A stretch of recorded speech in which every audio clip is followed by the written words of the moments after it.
Hoy tengo el enorme gusto de presentar en el Seminario de Investigación en Educación Médica a la doctora Liz Jamuín Sutton. Ella nos va a presentar un trabajo con una temática sumamente actual que tiene que ver con las necesidades de los investigadores justamente en estos momentos de pandemia. La doctora es doctora en Sociología, miembro de la Academia Nacional de Medicina, tiene el nivel 2 en el Sistema Nacional de Investigadores, es profesora titular de tiempo completo de la División de Estudios de Posgrado de la Facultad de Medicina de la UNAM. Y pues sin más le doy la palabra a la doctora Liz, que tengo mucho gusto de que esté de nuevo con nosotros en este seminario presentando. Muchas gracias. Muchísimas gracias, Tania, por la presentación, y con mucho gusto les presento este trabajo que justo la doctora Tania y yo realizamos, el trabajo de campo virtual en investigación cualitativa, que en realidad se trata de un artículo que se publicó apenas en el mes de enero de 2021 en la revista de investigación en educación médica que publica la propia Facultad de Medicina de la UNAM. Y pues estoy muy contenta de poderlo compartir también en este seminario con nuestros asistentes, ¿no? De tal manera, y participantes, de tal manera que podamos reflexionar juntos de cómo hacer trabajo de campo virtual, sobre todo pensando en las condiciones en las que nos encontramos ahora, ¿no? Después de un año que llevamos ya de pandemia, en donde se ha impuesto el asunto del distanciamiento social, y esto ha dificultado de alguna manera el acercamiento a la realidad para recabar los datos necesarios en cualquier tipo de investigación. En este caso puede ser investigación cuantitativa, cualitativa o incluso investigación mixta. Pero en este trabajo específicamente nos centraremos en la cualitativa. En realidad, el objetivo de esta presentación es explorar la pluralidad de opciones para la generación y recabación de material en la investigación cualitativa, con sus alcances, pero también con sus limitaciones, y la manera en que esto afecta los proyectos de investigación en distintos niveles, tanto epistemológicos como metodológicos. La verdad es que la pandemia del COVID-19 pues tomó a muchos investigadores, a muchos estudiantes también de posgrado y de otros, ¿no? A la mitad de sus investigaciones, y de repente se vieron ante la situación en la que no podían acercarse a la realidad que habían ellos programado durante su trabajo de campo desde el diseño de investigación. Y bueno, frente a esta situación, ¿no? Por ejemplo, las personas que hacían, pues no sé, trabajo de campo en la clínica, pues las clínicas, muchas de ellas, sobre todo hospitales de segundo y tercer nivel, se reconvirtieron en unidades de salud para atender la enfermedad del COVID, y pues esto hizo que pues las personas tuvieran mucho más dificultad para entrar y salir de estos espacios. Y igualmente en la vida cotidiana, en los espacios comunitarios o en los espacios como escuelas o cualquier otro, la vida se suspendió, la vida interactiva que sucedía en estos espacios. Así que, bueno, ¿qué hacer con el trabajo de campo? ¿Cómo reestructurar finalmente el proyecto de investigación de tal manera que se pudiera dar una respuesta a la pregunta de investigación que se había planteado en un inicio ante la dificultad de recabar los datos durante el trabajo de campo?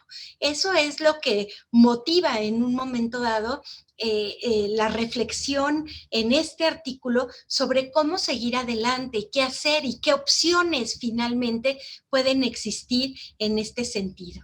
En fin, muchos tomaron la decisión de no alterar su pregunta de investigación, sus objetivos, ¿no? De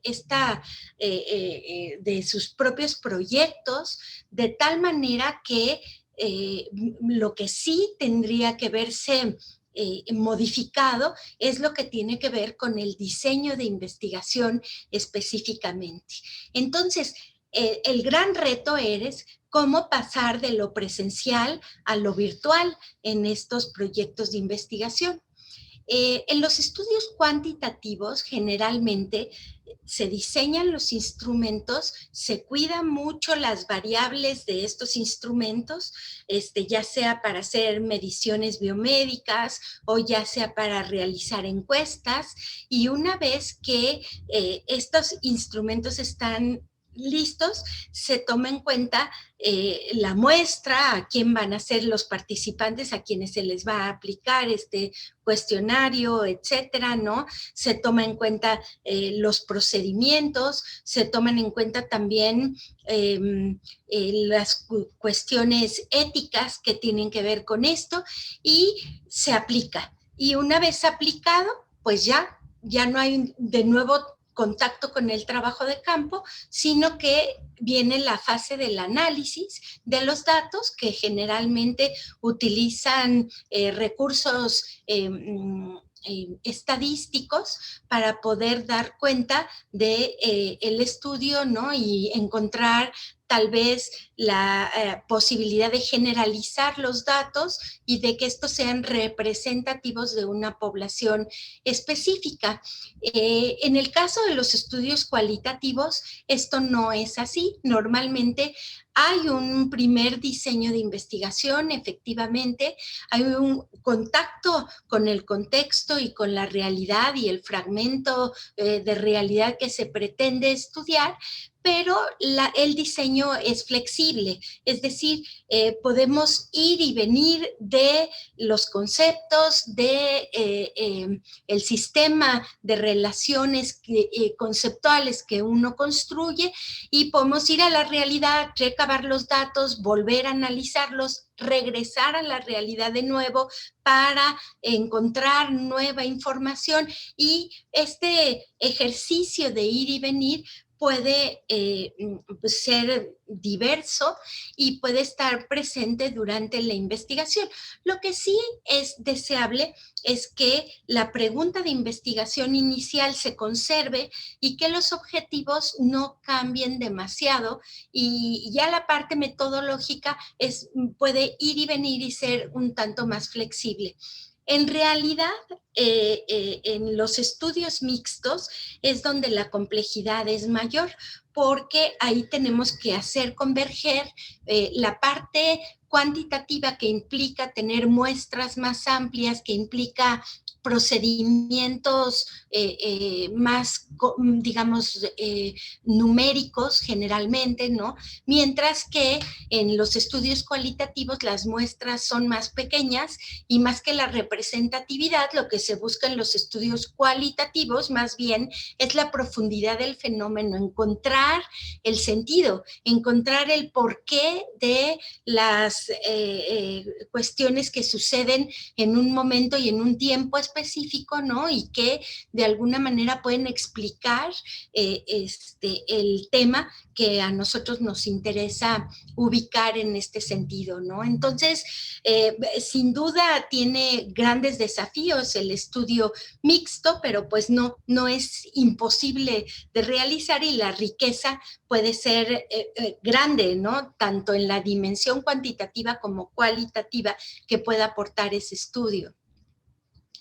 En fin, la inmersión en los entornos, como veníamos diciendo, se ha limitado, por lo que ahora es obligatorio casi recurrir a fuentes virtuales, tanto descriptivas como interactivas, para acercarse a los contextos de estudio, ¿no? A los contextos estudiados. ¿Cómo pasar? ¿Qué hacer? ¿Cómo transformar el diseño metodológico para que finalmente pueda ser compatible con la recabación de datos virtual.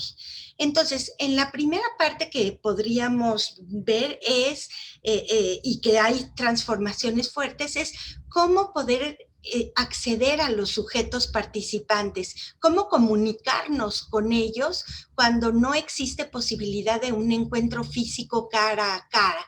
Y entonces ahí las opciones para poder en un momento dado hablar con ellos pueden ser muy variadas, ¿no? O sea, realmente hoy en día la verdad es que la pandemia llegó cuando poco tiempo antes, unos 2 años antes, apareció estas plataformas que hoy se vuelven prácticamente indispensables, ¿no? Como sería el Zoom, el Meet y otras más, que finalmente están ahí y que nos permiten una interacción por medio de la tecnología que de alguna forma han venido a sustituir muchísimos de los encuentros cara a cara, tanto a nivel, digamos, individual de persona a persona, como también a nivel grupal, en donde hay múltiples individuos que están interactuando con diferentes intenciones y con diferentes, digamos, pues sí, ¿no? Intenciones para esa situación. Entonces, en la época post-COVID, como veníamos diciendo, la movilidad se ha restringido y los recursos tecnológicos alternativos permiten hoy la comunicación cara a cara en formatos diádicos, múltiples, por medio de plataformas virtuales que cobran una mayor relevancia para realizar encuentros con los participantes en las investigaciones cualitativas. Pues los estudios que se han comparado entre entrevistas, por ejemplo, que se dan cara a cara y con entrevistas, por ejemplo, en videoconferencia, como veníamos diciendo, encontraron que los participantes online fueron más abiertos y que se sentían, digamos, más cómodos muchas veces en este tipo de encuentros. Sin embargo, la verdad es que los entrevistadores sí requieren tomar en cuenta que tengan las suficientes habilidades instrumentales para poder llevarlas a cabo, para saber resolver problemas técnicos si es que estos aparecen durante el encuentro, tener un plan alternativo cuando la tecnología falla, revisar la disponibilidad de almacenamiento de los datos en la nube, entre otros. Es decir, que pues tenemos que ser hábiles en el manejo de estas plataformas y de estos recursos en línea que nos permitan en un momento dado registrar el trabajo de campo que estamos realizando. Entonces, el manejo tecnológico se vuelve fundamental. Ya desde antes, cuando uno hacía entrevistas y llevaba la grabadora o llevaba la cámara o lo que fuera necesario, uno tenía que tener ciertas habilidades para que efectivamente no se pierdan los datos por falta de manejo en los recursos tecnológicos que estemos ocupando en ese sentido. Así que, bueno, aquí el manejo del Zoom y otras plataformas, pues evidentemente también implican eso. Por supuesto que se requieren equipos como computadoras, etcétera, y se requiere el Internet. Sin esas dos digamos, premisas necesarias, pues el trabajo de campo se vuelve prácticamente imposible en ese contexto. La verdad es que sí se dificulta llegar al lugar físico, pero también es cierto que con el trabajo virtual, el trabajo de campo virtual, se abren nuevas expectativas y se pueden realizar cosas que antes pues eran realmente impensables, ¿no? Entonces, por ejemplo, el entorno virtual abre estas posibilidades para investigar, para procesar datos y también de alguna manera todo este mundo virtual que de repente se vuelve muy grande, muy relevante, ¿no? Que antes tal vez tenía un espacio acotado en nuestra vida cotidiana y de repente ese espacio crece y se amplía y ahora forma parte de nuestras interacciones sociales, finalmente abren también una gran posibilidad de hacer cosas distintas, ¿no? Los dispositivos tecnológicos son recursos que potencian la creatividad para poder compartir contenidos y hay muchas maneras de narrar, de expresar ideas, historias sobre realidades internas y externas que nosotros podemos encontrar en la red y que de alguna manera pueden ser útiles para poder hacer trabajo de campo, ¿no? Y bueno, no sé, me gustaría tal vez ponerles algunos ejemplos de cómo esto puede funcionar. Les comento que, por ejemplo, en los últimos meses, durante el año desde abril del 2020 hasta ahora, hemos estado trabajando, por ejemplo, en un proyecto de investigación con el WhatsApp. Tuvimos acceso a un grupo de WhatsApp bastante amplio, como de 250 médicos intensivistas que se dedican a la medicina crítica en terapia intensiva, que en donde pues ellos estuvieron de manera muy directa en la primera línea de atención de pacientes con COVID en estas unidades de cuidados intensivos.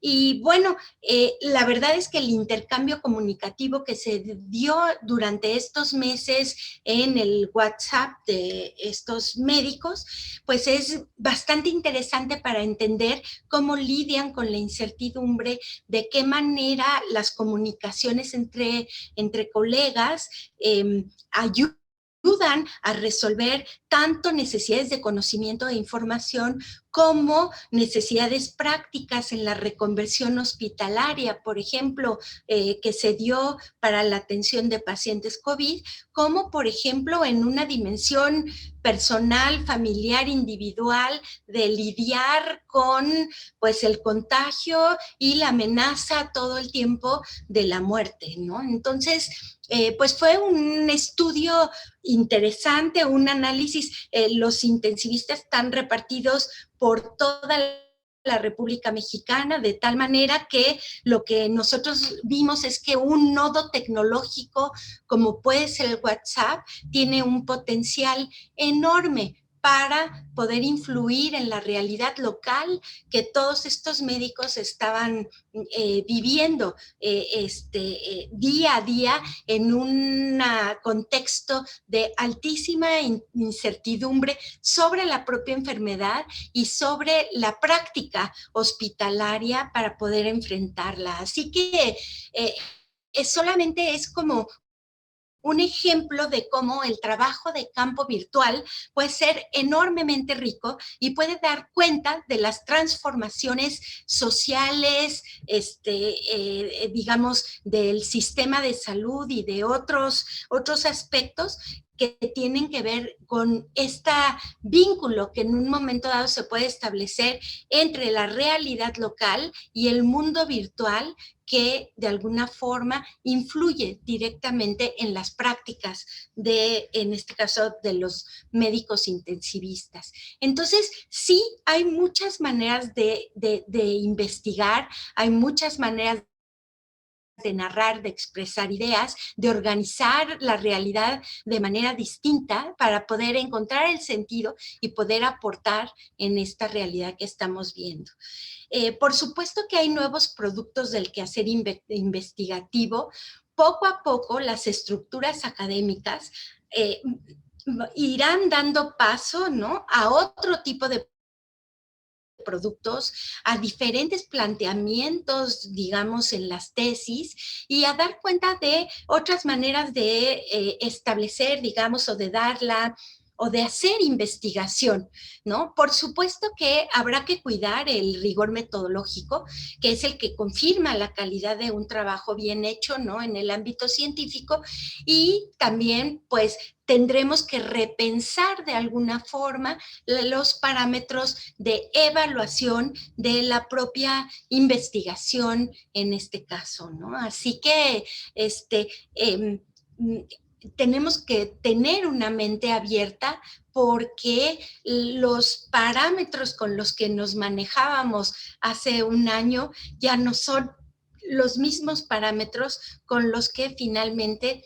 nos estaremos manejando a futuro, ¿no? Es decir, que la investigación puede ser enormemente diversa, no nada más podemos quedarnos en el caso de la investigación cualitativa solamente en las entrevistas y los grupos focales, sino podemos tener acceso, por ejemplo, no sé, hay muchos grupos, hay muchas páginas web en donde personas que tienen intereses comunes o que han vivido experiencias específicas se reúnen, comparten sus puntos de vista, etcétera, ¿no? Y esto pues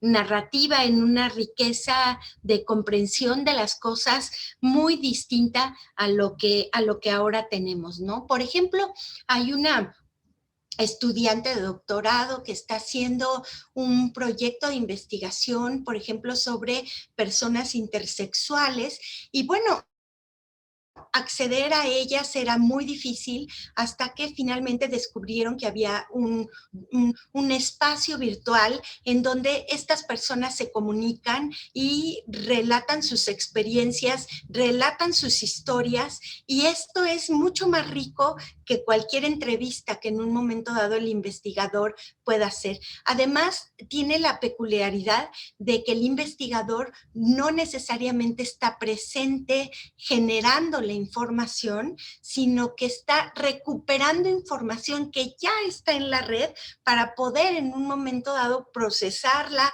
repensarla, reflexionarla, organizarla y dar cuenta de una realidad que finalmente está ahí al acceso de las personas. Así que hay mucho que podemos hacer, podemos interactuar o no interactuar y finalmente analizar fenómenos que tienen una gran relevancia en el ámbito de la salud o cualquier otro, ¿no? Y que nos permiten dar cuenta y entender el mundo en el que nos ha tocado vivir en ese sentido.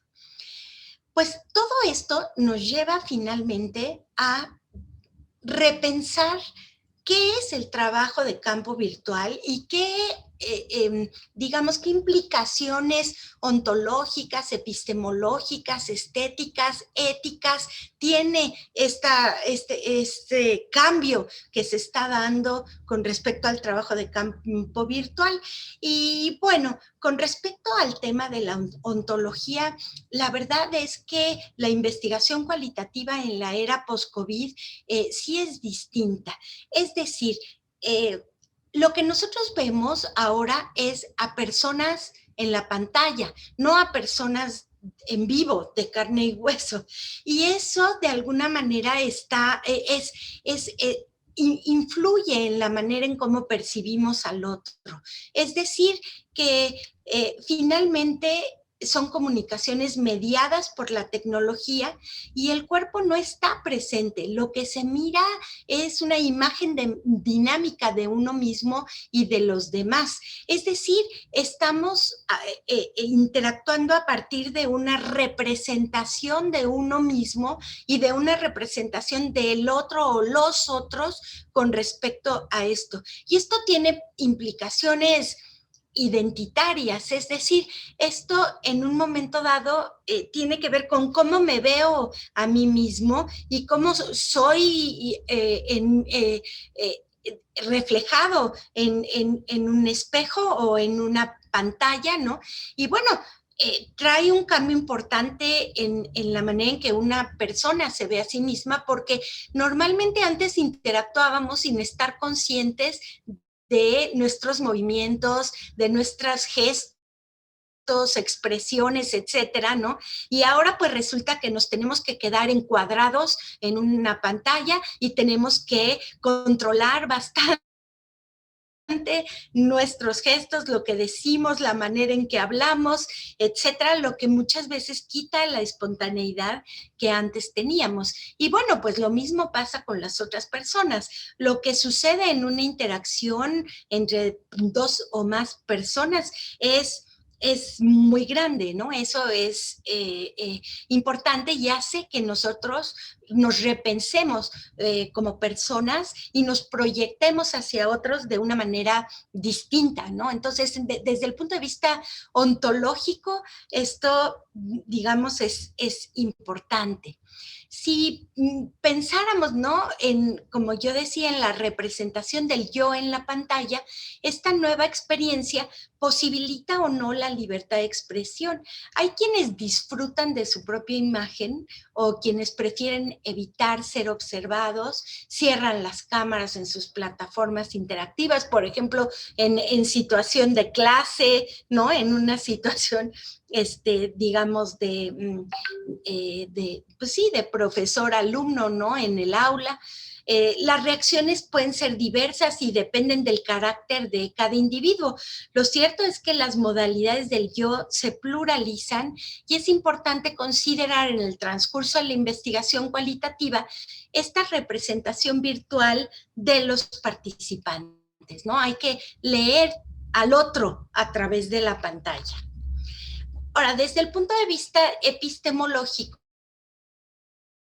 el conocimiento se construye de otra manera, por medio de narrativas situacionales, de experiencias compuestas de conocimientos, emociones y descripciones relacionales que pueden ser diacrónicas o pueden ser sincrónicas, como lo veníamos diciendo. Las sincrónicas son aquellas como la entrevista, el grupo focal, cuando estamos en tiempo real interactuando. Y las diacrónicas son aquellas que pues pueden grabarse, escribirse en otro momento y que de alguna manera se leen en distinto tiempo, ¿no? Y todo ello está presente en el espacio virtual finalmente, ¿no? Una de las cuestiones interesantes que tendríamos nosotros que estar pensando también desde el punto de vista epistemológico es que a veces con tantas mediaciones tecnológicas no sabemos cuáles hechos son reales y cuáles otros no son reales y más bien se construyen y se presentan en las redes o en los espacios virtuales. Y bueno, a veces no es fácil poder dilucidar qué es verdad y qué no es, qué es falso, qué qué podemos decir que sí es así. Y sobre todo en un mundo con una incertidumbre tan enorme como la que estamos viviendo en este momento, pues no sabemos de lo que ahí se dice, lo que pueda en un momento dado ser o no factible.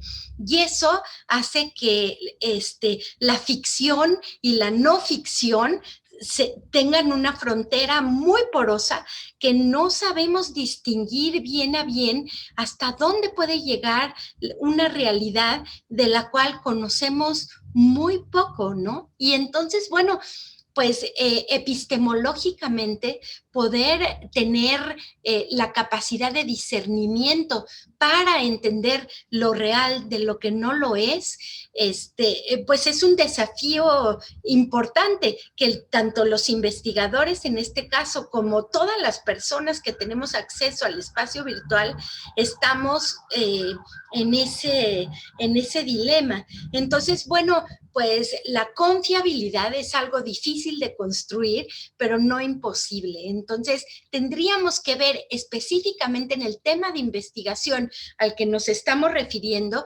cuál sería la mejor manera de encontrar la credibilidad en el sistema virtual. Cómo verificar datos, cómo lograr por diferentes medios corroborar un hecho, y todas estas cuestiones tienen que ver con cómo construimos finalmente la realidad y cómo leemos el mundo en la época post-COVID, que es la que finalmente está aquí. En fin, pues un poco eso es lo que dice esta otra diapositiva, ¿no? Un poco lo que venía yo diciendo de lo factible y lo imaginario, en dónde está, y cómo este dilema cognitivo, que por supuesto es muy antiguo, pero en este mundo peri-COVID cobra una especial relevancia por la centralidad del escaparate tecnológico. Y bueno, las narrativas de la investigación cualitativa pues buscan explicar y dar certeza, buscan cuidar la coherencia, el apego a la veracidad de los datos que den credibilidad a su argumentación. Entonces ya vimos lo ontológico, vimos lo epistemológico, y ahora habrá que hablar un poco sobre lo metodológico. Y bueno, como decíamos, los caminos y los procedimientos también se multiplican: navegar por la red, registrar datos, interactuar por vías alternativas y generar información permite innovar en la lectura de situaciones complejas y problemáticas auténticas que emerjan de las reconfiguraciones interactivas. Lo cierto es que hoy nos relacionamos de otra manera y que de alguna manera las comunicaciones son distintas, de tal manera que la investigación hoy tiene que dar cuenta de esas especificidades y esas realidades. Y eso implica otras sendas, otros caminos que no necesariamente están descritos y ante los cuales tenemos una gran posibilidad de innovar. Entonces estamos en un momento, sí, de crisis, en el sentido de que las maneras que conocíamos ya no son iguales, pero sí también de enormes oportunidades de innovar, de explorar y de generar nuevas maneras de comunicarnos. Tanto en el tiempo como en el espacio, que ya no solo es el espacio físico, sino es el espacio virtual. El rigor en las descripciones de estas sendas metodológicas andadas y las modalidades en la producción de la información son relevantes en la medida en que dan cuenta de la manera en que se construyen los datos y visibilizan el rol del investigador en el proceso de indagación. El investigador es un actor importante y tiene un rol fundamental. Él es el organizador de los datos de la realidad. Él es el generador, cogenerador de los datos también en esta nueva realidad virtual. Y bueno, de sus interacciones dependen de alguna manera la producción de la información y la interpretación de esa misma información. Así que el rigor metodológico con el que el investigador se mueva va a hacer que la investigación tenga o no calidad. Así que en este sentido, visibilizar el rol del investigador es importante, porque no es neutro ni tampoco está oculto, es un actor principal y en ese sentido juega un rol importante en la posibilidad de hacer investigación. Por supuesto, y como decíamos antes, los aspectos éticos son fundamentales en esto, ¿no? Hay nociones éticas ineludibles que no cambian al realizar trabajo de campo, ya sea en lo real o en lo virtual, ¿no? Entonces, bueno, no sé, como valores como el respeto a la diversidad, la transparencia y la posibilidad de verificar las fuentes, la dedelación de las intenciones del investigador al realizar el estudio con un posicionamiento claro y abierto ante el fenómeno abordado, el mantenimiento del anonimato de los sujetos participantes cuando ellos así lo solicitan, el resguardo confidencial de los datos que son productos de la investigación, la firma del consentimiento informado y el aviso de privacidad cuando esto es necesario, o por ejemplo también la participación voluntaria que puede quedar registrada de manera verbal en las diferentes entrevistas o grupos focales en los que se esté participando. Todos estos aspectos éticos no son ineludibles, es decir, no se pueden negociar y se tienen que observar durante la realización del trabajo de campo virtual. En fin, pues podemos nosotros hablar de, como ya la parte final de esta exposición, podemos decir que hay 3 respuestas, por lo menos, digo 3 y mucho más, 3 respuestas ante los desafíos para la recabación de la información durante el trabajo de campo, ¿no? La primera reacción, después de que nos dicen que no podemos continuar con el trabajo de campo como lo teníamos planeado, la primera reacción es tratar de mantener en la medida de lo posible el proyecto original y ver la manera de propiciar encuentros físicos manteniendo la sana distancia, ¿no? Entonces, bueno, pues ese es un recurso que finalmente se puede tener, que es difícil porque el contexto no lo facilita, ¿no? La sana distancia, el uso del cubrebocas, espacios, digamos, tal vez al aire libre o adecuados para que esta interacción pueda tener lugar. Y bueno, como muchas veces los informantes no son nuestros conocidos hay también una dosis de desconfianza que en un momento dado pueda estar influyendo en estos encuentros cara a cara.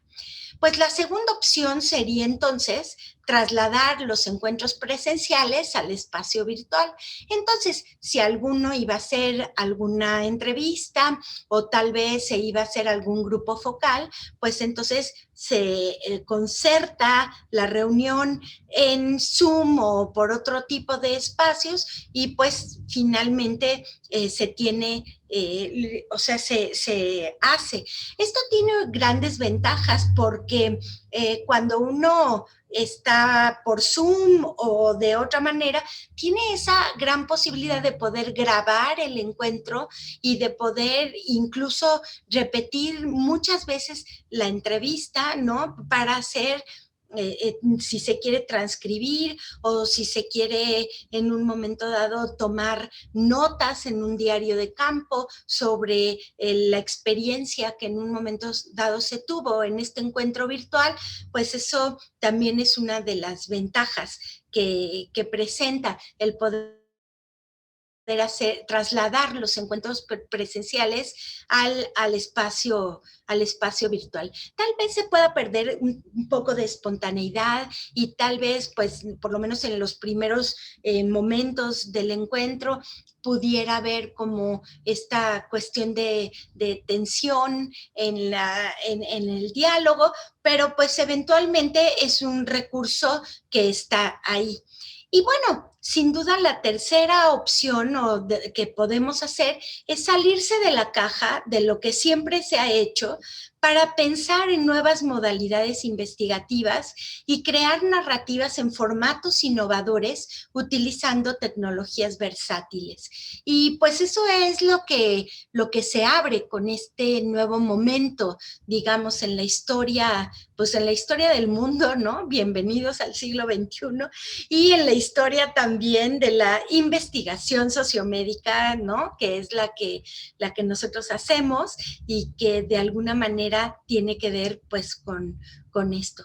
Por supuesto que en el ámbito de la educación, y que es lo que nos incumbe también totalmente, si hay algún área que ha sido revolucionada por esta pandemia y por estos nuevos tiempos ha sido el ámbito educativo.